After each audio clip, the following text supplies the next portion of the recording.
resistance at the paint rim. He is like becoming this transition guy. He was always great in transition if he wanted to be. But I think he kind of knows, like, I'm going to get most of my stuff in transition if I'm not hitting threes in this one. Yeah. That once he gets going. Stuff. Yeah. No, he's had some good, like, turns into the paint, turnaround stuff. Because I don't think he's always, I'd agree with Van Gundy. I've never thought, because remember when they lost the first year with the Heat, people wanted him to go to the Akeem camp where you learn all Akeem's moves in 3 days, which is the most unrealistic thing in sports. I'm still going to go at some point. Apparently, you just go for 3 days. You come back, you're Akeem. So I don't know that you he learn ever a good jump hook. Yeah, but you're to LeBron, like getting those catches and then scoring a little bit there. I don't know if he knows his body. Well, of course he does. He knows his body better than anybody. But at 38, if this is all predetermined, if it's specific matchup, if he's thinking, hey, we already know we have these guys, and he's mapping this out for 16 wins, like he actually is that smart. People that have played with him, coached him. I actually think he is. I really do. I think he thinks about this shit.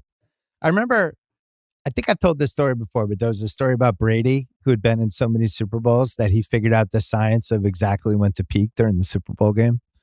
Because he said the common mistake was that there was so much, the pregame was so long and then the halftime was so long that he always felt like he peaked in the first half. So he kind of trained himself to kind of crest after the halftime, just from experience and just because he's a fucking psycho.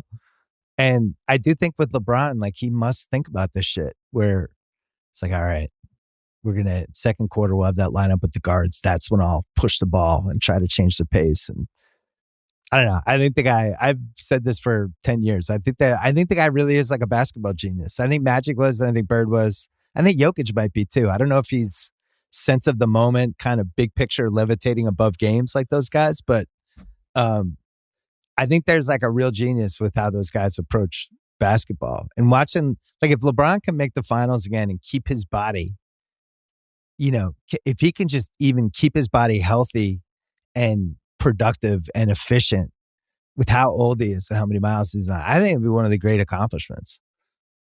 It's really fucking bonkers. Like he's over 60,000 minutes. Like he's hurt, you know? And we just kind of take it for granted because he looks the same as LeBron. But Davis is the best player on that team now, and they're going to kind of come and go depending on him. But watching LeBron take over that second quarter, it's like, this is really, really rare to do this at this age.